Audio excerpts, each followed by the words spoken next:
Bihar SSC inter स्तरीय के जो लाइव टेस्ट सीरीज था टेक्स्ट बुक पर, उसमें लगभग 4-5 मैथ प्रश्न ऐसे थे जो थोड़ा सा डिफ़िकल्ट थे। और ये आपको प्रश्न देखने में छोटा दिख रहा है, रिमाइंडर थ्योरम पर ये प्रश्न है, लेकिन इसमें कॉन्सेप्ट बहुत ही बड़ा कॉन्सेप्ट है। अगर इसमें कॉन्सेप्ट आप जान रहे होंगे, फॉर्मूले जान रहे होंगे, तभी इस सवाल को आप बना पाइएगा, नहीं तो आप सवाल को नहीं बना पाइएगा अगर फॉर्मूले नहीं जान रहे होंगे तो, क्योंकि ये बिल्कुल नए तरीके से सवाल पूछे गए हैं। और आप लोग रिमाइंडर थ्योरम में 2 फार्मूले हमेशा जान रहे होंगे। सबसे पहले जो प्रश्न दिया गया 2 के पावर 37 को 37 से डिवाइड करेंगे तो आपसे पूछा गया कि बताइए इसका शेषफल कितना बचेगा। देखने में तो बहुत छोटा है। सबसे पहले अगर इसका हम आंसर जवाब दे दें, उसके बाद में कॉन्सेप्ट बताएंगे। 2 कॉन्सेप्ट सबको ही जान रहे होंगे। पहला कॉन्सेप्ट क्या जान रहे होंगे आप लोग रिमाइंडर थ्योरम में, कि अगर कोई भी संख्या a है और उस पर अगर a-1 है या a पहले a+1 है और इसकी पावर क्या है n है। कोई भी संख्या a है और उसमें ऊपर में a+1 है और उसकी पावर n है, और n इसमें अगर ऑड है या इसमें इवन है तो इसका हमेशा जो रिमाइंडर होगा वो कितना होगा, 1 होगा। मतलब हमेशा शेषफल 1 बचेगा, चाहे पावर कुछ भी हो। जैसे अगर एग्जाम्पल की बात करें तो मान लिया जाए नीचे 17 है और ऊपर में आपको क्या है 18 है। कितना है, 18 है। और पावर ऊपर में आपको कुछ भी रहे, 2000, 2 लाख कुछ भी रहे या बढ़ते भी जाए, तो देख लीजिए नीचे इसको अगर a मानते हैं तो ऊपर में देखिए क्या है, a+1 है कि नहीं है, तो कहिएगा बिल्कुल सर। तो आँख मूंद करके चाहे पावर ऑड हो या इवन हो, इससे फिर मतलब नहीं होगा, हमेशा रिमाइंडर कितना होगा इसका 1 होगा। दूसरा कॉन्सेप्ट आप क्या जान रहे होंगे, कि दूसरा आप जान रहे होंगे कि अगर मान लीजिए कि नीचे a है और ऊपर में a-1 है, एक कम है और उस पर पावर n है, तो इसमें 2 कॉन्सेप्ट बनते हैं। n अगर ऑड रहेगा और n अगर इवन रहेगा तो दोनों का आंसर अलग अलग होंगे। अगर n इवन है तो उसका रिमाइंडर कितना बचेगा, 1 बचेगा हमेशा। लेकिन अगर n ऑड है तो उसका रिमाइंडर जो हमेशा होंगे a- क्या होंगे, 1 होंगे। अब एग्जाम्पल कैसे, यही दोनों आप लोग जान रहे होंगे, लेकिन इसमें ये दोनों कॉन्सेप्ट नहीं लागू होगा, अलग कॉन्सेप्ट लागू होंगे। जैसे मान लीजिए अगर एग्जाम्पल की बात करें तो मान लेते हैं कि नीचे अगर हम 7 लेते हैं और ऊपर में मान लेते हैं कितना लेते हैं, 6 लेते हैं। कितना, 6 लेते हैं। और पावर मान लीजिए कि अगर हम 201 लेते हैं। कितना, 201। अगर आपसे इस पर पूछेगा कि बताइए इसका रिमाइंडर क्या होंगे, या यहाँ पर अगर आपको 201 दिया गया, एक आपको यही 6/7 दे और ऊपर में 202 दिए जाए और इसमें भी आपको रिमाइंडर पूछे, तो इसका आंसर अलग होंगे और इसका आंसर अलग होगा। सबसे पहले देखिए क्या इस कॉन्सेप्ट पर है कि नहीं है, बिल्कुल है। नीचे देखिए a का मान अगर हम 7 मानते हैं तो ऊपर में a-1 है कि नहीं है, तो कहिएगा यस सर। अब ये पावर देख लीजिए कि 201 है, मतलब इस कॉन्सेप्ट पे बैठ रहा। ये 201 क्या है, ऑड नंबर है, और अगर ऑड है तो a-1 होंगे। a-1 का मतलब जो ऊपर में 6 है, यही इसका क्या होंगे, आंसर होंगे। अगर मान लीजिए इवन है, सवाल वही है 6/7 और उसके पावर 6 के पावर 202 है, रिमाइंडर पूछा जा रहा, क्या इस फॉर्मूले पर है कि नहीं है, बिल्कुल है। अब बताइए इसका रिमाइंडर कितना होंगे, तो 202 इवन संख्या, तो इसका रिमाइंडर हमेशा कितना होंगे, 1 होंगे। तो ये दोनों फार्मूले आप लोग जान रहे होंगे। अब इस दोनों फार्मूले पे ये नहीं है, ये अलग फार्मूले है इसका। इसका कॉन्सेप्ट क्या है जरा देखिएगा। इसका कॉन्सेप्ट है कि अगर कोई संख्या p नीचे है, जो है वो कौन सा है, प्राइम नंबर है। प्राइम नंबर मतलब अभाज्य संख्या नीचे दिया हुआ, क्या है, अभाज्य संख्या। ये तीसरा कॉन्सेप्ट मैं आपको बता रहा हूँ रिमाइंडर थ्योरम से। एक कॉन्सेप्ट, 2 कॉन्सेप्ट, ये तीसरा कॉन्सेप्ट। ये बहुत कम जानते हैं, सभी लोग ये दोनों जानते हैं, और ये दोनों से सवाल नहीं बनेगा, छोटा है लेकिन इस कॉन्सेप्ट पर है। अगर नीचे कोई एक अभाज्य संख्या है और उसको हम लिखें p का मतलब कौन सा, प्राइम नंबर, और ऊपर में जो संख्या होना चाहिए, ऊपर में होना चाहिए जो संख्या होना चाहिए वो कौन सा होना चाहिए, तो ऊपर में आपको मान लेते हैं कि कोई संख्या n है। कौन सा है, n है, n बढ़ा लेते हैं, कोई एक नंबर है और इसमें जो है ऊपर में पावर में क्या होना चाहिए, p- अगर 1 है। अगर ऐसा ये बन रहा तो इसका जो हमेशा रिमाइंडर होंगे, यानी इसका जो शेषफल होगा वो हमेशा कितना होंगे, तो इसका हमेशा जो शेषफल होगा वो होगा कितना, तो इसका हमेशा शेषफल कितना होगा, 1 होगा। कितना होगा, 1 होगा। अब देखिएगा जरा, एक कॉन्सेप्ट पर बिल्कुल ये जो प्रश्न दिया गया, आपसे पूछा गया ये सवाल इस कॉन्सेप्ट पर है। फिर से सुन लीजिए, ये तीसरा कॉन्सेप्ट क्या कह रहा, अगर नीचे कोई एक अभाज्य संख्या हो और ऊपर में एक संख्या है, कोई भी संख्या रहे, ये हमें मतलब नहीं है, चाहे सम संख्या हो, विषम संख्या, जो भी संख्या है, और उसके पावर में p-1 मतलब अभाज्य से एक अगर कम रहेगा तो उसका रिमाइंडर हमेशा एक होंगे। अब देखिए इस पर हम अप्लाई करते हैं।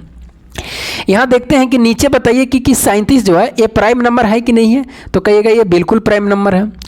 ये दो क्या है, एक कोई संख्या है n है, मान लेते हैं कोई एक संख्या दो है, सम संख्या रहे, विषम संख्या, उससे हमसे मतलब नहीं है।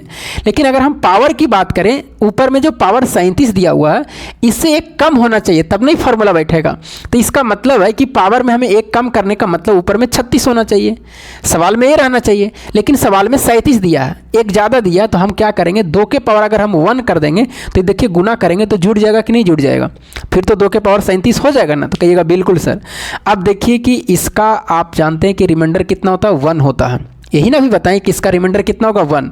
अब इसका 1 होगा, 2 के पावर 1 है और नीचे कितना 37 है।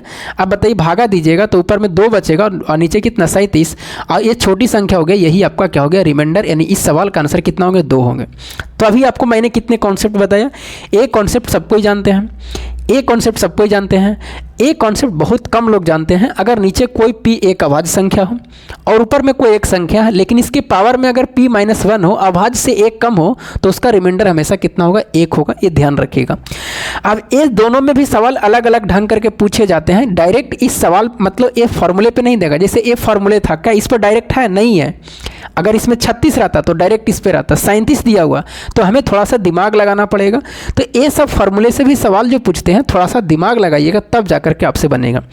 तीसरा होगा, एक देखिए फैक्टोरियल से पूछा जाता है रिमाइंडर थ्योरम, एक कॉन्सेप्ट, दो कॉन्सेप्ट, तीसरा कॉन्सेप्ट आते हैं। अगर हम तीसरा कॉन्सेप्ट की, चौथा कॉन्सेप्ट की बात करें तो उसमें आपको पूछा जाता है, आपको फैक्टोरियल पर पूछ देता है, और उस कॉन्सेप्ट को भी आपको क्या करना है, ध्यान रखना है। नीचे अगर मान लेते हैं कौन से एक कोई प्राइम नंबर है, p कौन सा है, एक प्राइम नंबर है, p कौन सा है, प्राइम नंबर है।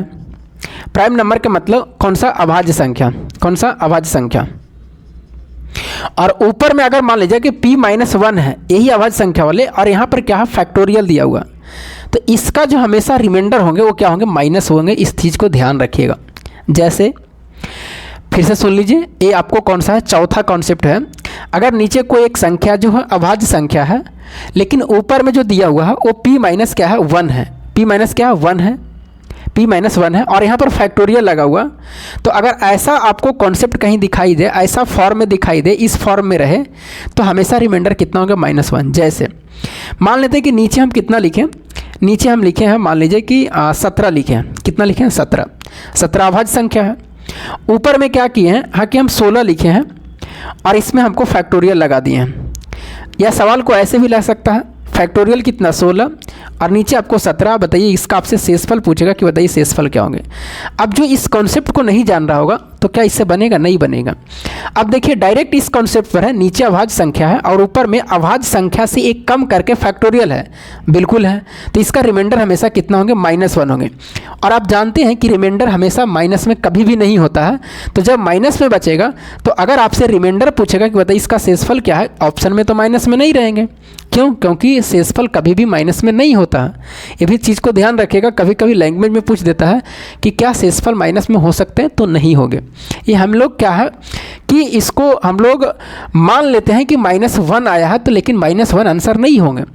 इसमें क्या करना, जब माइनस आएगा तो नीचे वाले से आपको 1 माइनस कर देना है, तो 17 में से 1 जाएगा तो कितना बचेगा, 16। यानी इसका सवाल का आंसर जो होंगे वो कितना होंगे, 16 होंगे। इसी तरह से और भी आगे अब डायरेक्ट इस सवाल पे कॉन्सेप्ट पर आपको ऐसे नहीं डालेगा, हो सकता है कुछ घुमा फिरा दिया जाए, तो फिर वहाँ पर आपको दिमाग लगा करके बनाना पड़ेगा, इस रूप में आपको लाना पड़ेगा। डायरेक्ट अगर इस रूप में दे दिया, जैसे इस डायरेक्ट इस रूप में दिया हुआ, तो इसका आंसर 16 हो गए। तो ये 4 कॉन्सेप्ट हम आपको बताएं रिमाइंडर थ्योरम में। 2 कॉन्सेप्ट सबको पता रहता है और जो 2 कॉन्सेप्ट नए बताएं वो किसी को पता नहीं रहता है। सवाल बहुत छोटा था और इससे मैंने 4 कॉन्सेप्ट आपको बता दिया। आगे बढ़ें। अगला सवाल जो है आपको पूछा गया है, वो आपसे पूछा गया है किससे,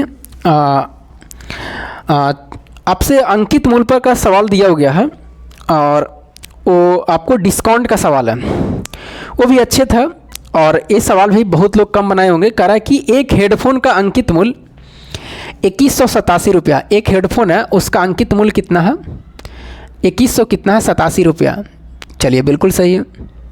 उसके बाद में कह रहा है कि इस पर क्रमागत 3 छूट देने के बाद में अंकित मूल्य पर प्रत्येक के प्रतिशत की छूट ₹1158 की एकल छूट के बराबर है, तो के का मान क्या है? मतलब इस पर 3 लगातार छूट देने के बाद में कह रहा है कि जो 3 लगातार एकल जो छूट मिल रहा है, एकल जो छूट है के प्रतिशत, एक के प्रतिशत एकल छूट है, मतलब के छूट 3 तरह से लगातार छूट दिया गया। के प्रतिशत एकल छूट जो है, और एकल छूट का कितना है? ₹1158। तो आपसे पूछा गया कि बताइए के का मान क्या है। अब यहाँ पर क्या करना आपको कि बताइए इसका अंकित मूल्य कितना है? हेडफोन का है ₹2187 है। हमें क्या चाहिए? विक्रय मूल्य चाहिए इसका। अब बताइए अंकित मूल्य में से अगर हम छूट घटा देंगे तो विक्रय मूल्य बचेगा, तो कहिएगा यस सर। विक्रय मूल्य बताइए 17 में से 8 जाएगा कितना बचेगा? 9। इस 7 में से 5 जाएगा कितना बचेगा? 2, और 1 में से 1 जाएगा 0, और 2 में से 1 जाएगा कितना? 1। ये जो हमें अंकित मूल्य विक्रय मूल्य, अंकित और विक्रय मूल्य का जो रेशियो आया है, ये 3 छूट देने के बाद में है। कितना छूट देने के बाद में? 3 छूट देने के बाद में है। जैसे ये एकल छूट 1158 कब है? 3 लगातार छूट दिया गया तब है, और उसका हम लोग रेशियो निकाले हैं अंकित और विक्रय मूल्य का। हम लोग क्या पहला छूट निकालते हैं कि एकल जो पहला छूट दिए थे, एक छूट, उसका बताइए कैसे निकालेंगे। तो यहीं पर आपको समझना है कि 2187 1029 जो है ये पहले कटेगा। इसको पहले काट दीजिए। कितना से काटते हैं? 3 से अगर काटते हैं तो 3 तिया 9, और 3 चौके 12, 3 तिया 9, ये 3 सते 21, और 3 दूना 6, और 3 नवा कितना? 27। रेशियो मिला दिए। अब ये 3 छूट था, यहाँ से हमें एकल छूट लाना है। तो हम लोग क्या करेंगे कि 3 छूट है, इसका पावर जरूर 3 होगा किसी न किसी का। 9 का पावर कितना है? 3, और इसका पावर कितना? 1/3 करेंगे। जैसे यहाँ देखिएगा 729 है, तो ये किसी न किसी का क्या है? क्यू रूट है। यहाँ भी किसी न किसी का क्या है? की रूट है। की रूट क्यों करें कि क्योंकि 3 छूट दिया गया। एक कॉन्सेप्ट बहुत लोग कम जानते हैं। एक इसका 9 का और एक इसका 7 का। अब यहाँ से आपको छूट निकाल देना है। ये जो 9:7 आया है, ये जब ₹2187 जो अंकित मूल्य था हेडफोन का, यहाँ से जो पहला छूट दिया गया था उस वस्तु का, हेडफोन का अंकित मूल्य और विक्रय मूल्य का अनुपात 9 कितना होगा? 7 होगा। तो यहाँ से जो एक बड़े चीज़ें लिखे हैं, ये लोग बहुत कम जानते होंगे कि 3 छूट लगातार रहेगा और एकल छूट दे दिया जाए, और अंकित और विक्रय मूल्य का अनुपात जो निकालिएगा, पहला 3 छूट रहेगा और एकल छूट जाना तो क्यू रूट कर दीजिएगा। ये बहुत कम लोग जानते होंगे। अब यहाँ से आप प्रतिशत छूट निकाल दीजिए, क्योंकि पहला छूट निकल जाएगा और वही तीनों छूट दिया गया है। कितना रुपये का छूट है? ₹2 का है। तो 2 गुने कितना? 100, और कितना पर? ₹9 पर, क्योंकि अंकित मूल्य ही है। 200/9 आएगा, भागा दीजिएगा तो 22×9 198, यानी 22.22 करके आएगा। यही सवाल का क्या होंगे? आंसर होंगे, जो ऑप्शन में आपको क्या होंगे? मिल रहे होंगे, जो ऑप्शन नंबर डी में है। बहुत ही अच्छे सवाल थे। ये वाले कॉन्सेप्ट बहुत लोग कम जानते होंगे। जब 3 छूट का अंकित मूल्य विक्रय मूल्य का रेशियो पता है, तो एकल छूट निकालने के लिए क्यू रूट कर दीजिएगा। चलिए आगे बढ़ते हैं। ये जो सवाल थे ना, अच्छे सवाल थे सब, और कॉन्सेप्ट था इसमें, क्योंकि सभी लोग से नहीं बन पाएंगे। पहले तो पॉइंट देखते ही, ऑप्शन का देखते ही दिमाग हिल जा गया। तीसरा सवाल कर रहा है 0, 5, 9 और 6 का उपयोग करके कितनी 3 अंकों की संख्या बनाई जा सकती है जहां अंकों की पुनरावृत्ति की अनुमति नहीं है। मतलब कोई भी अंक दोबारा नहीं आ सकता है, और 3 अंकों की संख्या बनाना है। 3 कॉलम हम लोग कर देते हैं, और उसके बाद में जो आपको डिजिट दिए हुए 0, 5, 9 और कौन सा? 6। अच्छा, 3 अंकों की संख्या बताएंगे। तो ये पहला जो घर है, तो पहला घर में क्या 0 आएगा? नहीं आएगा, क्योंकि पहला घर में अगर हम 0 लिख देंगे और इधर में से कोई भी 2 संख्या हम लेके आएंगे, तो ये तो संख्या 3 अंकों की नहीं है, ये तो 96 लिखा हुआ, क्योंकि 0 का तो वैल्यू ही नहीं है। इसका मतलब हुआ कि पहले में अगर हम 3 अंकों की संख्या बनाएंगे तो पहला में 0 नहीं आ सकता है। तो कौन कौन आएगा? ये तीनों आएगा। तो कहिएगा यस सर। 5, 9, 6, मतलब पहला जो तरीका होगा, कितने तरीके होंगे? 3 तरीका। जब दूसरा घर में आएगा तो 0 तो आ जाएगा, तो कहिएगा यस सर। अब 0 जब आ जाएगा तो इसमें से 3 गो में से, ये 3 गो में से यहाँ पर कोई ना कोई तो आया होगा, चाहे तो 5 आया होगा पहले, या तो 9 आया होगा, या तो 6 आया होगा, कोई ना कोई तो जरूर आएगा, उसके बाद में आया होगा सब। फिर अगर हम 5 मान लेते हैं कि यहाँ लाए हैं, तो बताइए 5 लेके आए हैं तो 0 यहाँ होगा, कौन होगा 0, क्योंकि ये तो फिक्स हो गया अब 3। अरे बाबू जब पहला बन गया तो एगो तो फिक्स हो गया ना। जब यहाँ पर आएंगे तो 0 आएगा। अब जब 0 आएगा और एक संख्या यूज हो चुका, तो फिर बताइए कितनी संख्या, एक संख्या, दो संख्या, कितनी संख्या, 3 संख्या बचा है, तो कहिएगा यस सर। अगला जब घर में जाएंगे तो बताइए अगला जो घर होगा कितने तरीके से, क्योंकि एक संख्या यहाँ फिक्स, एक संख्या यहाँ फिक्स, तो बाकी बचा कितने संख्या, 4 संख्या में 2 संख्या, क्योंकि 0 तब आगे आ सकता है। इसका मतलब है कितने तरीके, 2 तरीके। अब इसको गुना करेंगे तो कितना होंगे, 3 3 9 दूना कितना 18। इस सवाल का क्या होंगे, आंसर होंगे जो ऑप्शन में आपको दिखाई दे रहा होगा। ऑप्शन नंबर कहाँ, बी में दिखाई दे रहा होगा।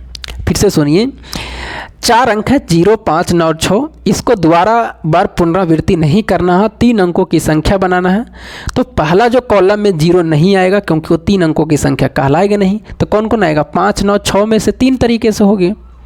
जब दूसरा घर में जाएंगे तो एक यहाँ फिक्स हो गया है, अब 0 आ सकता है, तो फिर 3 गो तो बचेगा ना संख्या। लेकिन जब यहाँ आएंगे तो फिर 2 ये संख्या कोई ना कोई बचेगा, क्योंकि यहाँ एक संख्या आ गया, यहाँ एक संख्या आ गया, 4 संख्या में, तो फिर 2 संख्या बचेगा। तो इसके टोटल तरीके कितने होंगे, 18 तरीके होंगे। आगे बढ़े। अगला जो आपको सवाल है वो समानांतर श्रेणी से करा। यदि एक समानांतर श्रेणी का एनवा जो पद है, एनवा पद कहने का मतलब कि ये टीएन का दर्शा रहा है कि टीएन का जो मान है वो कितना दिया हुआ है, टीएन का मान दिया हुआ है। एनवा पद कितना है, 6n प्लस कितना है, 2 दिया हुआ। आपसे पूछा गया कि बताइए समानांतर श्रेणी का प्रथम n पदों का योग क्या होंगे। आपसे योग पूछा गया कि बताइए n पदों का योग क्या होगा। बस कुछ नहीं करना है, यहाँ से आप क्या करते हैं कि पहले n का मान अगर हम 1 रखेंगे तो बताइए कितना आएगा, 6 कम 6 और 2 कितना होगा, 8 होगा। ये जो 8 आया, a का मान मतलब पहली संख्या आ गया समानांतर श्रेणी का। अगर हम n का मान 2 लिखते हैं तो 6 दूना 12, 2 कितना हो गया, 14। और ये आपका दूसरी पद हो गया, कौन सा, 14 हो गया दूसरी पद। जब हमें d का मान निकालना है तो दूसरा में से पहला घटा देंगे, तो 14 में से 8 जाएगा कितना, 6। अगर इस सवाल में हमें पहला पद पूछता तो 8 आंसर, d का मान पूछता सर्वांतर तो 6 आंसर। लेकिन हमें n पदों का योग पूछा है। अगर इस सब का यूज आएगा तो करेंगे, नहीं आएगा तो नहीं करेंगे। योग का फॉर्मूला होता है n/2 into 2a plus n-1 into क्या होता है, d होते हैं। अच्छा, एक पर यहाँ पर दिमाग लगाइएगा ज़रा, इस 2a को हम लिख सकते हैं a प्लस a, तो कहिएगा बिल्कुल सर। और इसको ऐसा ही रह दीजिए n-1 इंटू कौन सा, d, और n/2 क्या है, 2 है। अब यहाँ से लेके यहाँ तक देखिए कि यहाँ का यहाँ तक आपको मान पता है, क्योंकि tn का मान जानते हैं, a प्लस n-1 इंटू क्या होता है, d होता। तो इसका मान तो ये दिया हुआ है आपको, यानी इसके जगह पर हम रख सकते हैं यहाँ से लेकर के 6n प्लस कितना, 2। n/2 को n/2 लिखिए, क्योंकि n पदों का योग चाहिए। तो n पदों का योग का मतलब n की जगह पर n ही रहेगा। और इस a का मान 8 लिख देंगे, a का मान कितना, 8। और इसके जगह पर यहाँ से लेके यहाँ तक कितना लिखेंगे, 6n प्लस कितना, 2 लिखेंगे। तो कहिएगा यस सर। अब यहाँ पर होगा n/2 होंगे और 8 2 10 होंगे, 10 प्लस कितना, या 6n प्लस 10 लिखिए। अब 2 कॉमन ले सकते हैं यहाँ से, तो 2 कॉमन लेंगे तो कितना होगा, n/2 इंटू 2 होंगे, और यहाँ पर होगा 3n और प्लस कितना, 5। कटता तो काट दीजिए, ये 2 से 2 कट जाएंगे, यानी n इंटू 3n प्लस 5 इस सवाल का क्या होंगे, आंसर होंगे, जो ऑप्शन नंबर आपको कहाँ, सी में दिखाई दे रहा। तो ये भी बहुत ही अच्छे सवाल थे, बहुत ही समानांतर श्रेणी का। और समानांतर श्रेणी आपको बिहार एसएससी में, सीजीएल में, एसएससी का बिहार का दीजिएगा जो 4 आने वाले हैं उसमें भी पूछा जाता है। तो चलिए, कैसा लगा ये चारों सवाल। बहुत ही इस आपको जो लाइव टेस्ट सीरीज़ था इसमें बहुत ही अच्छे थे। और जो सवाल मुश्किल रहता है मैं वही सवाल लेकर के आता हूँ, चाहे वो रेलवे का ग्रुप डी का ही एग्ज़ाम हुआ है, चाहे एनटीपीसी का एग्ज़ाम हुआ प्रीवियस ईयर का। जो हमें लगता है कि इस सेट में एक का मतलब 30 मैथ पूछे गए या 25 मैथ पूछे गए, जैसे एनटीपीसी में 35 मैथ पूछे जाते हैं, तो उसमें कम से कम 8 सवाल ऐसे होते हैं जो नहीं बच्चे को समझ में आते हैं। वो सवाल मैं लेके आता हूँ कभी वीडियो में। जैसे ग्रुप डी का मान लीजिए कि प्रीवियस ईयर का एग्ज़ाम हुआ और उसमें अगर सवाल 25 गो है या 30 गो सवाल है, तो उसमें से 6 सवाल ऐसे होते हैं जो नहीं बन पाते। वही सवाल को मैं बता देता हूँ, बाकी सवाल तो बन ही जाएंगे। ज़रूरी है कि थोड़े ना, ऐसा कोई बच्चा थोड़ी है कि जो तैयारी कर रहा 2 सालों से 3 सालों से, और मान लीजिए 30 प्रश्न पूछे गए तो उसके मान लीजिए 5 प्रश्न ही बनेगा या 10 प्रश्न ही बनेगा, तो उसका मतलब पूरा पढ़ा ही नहीं है।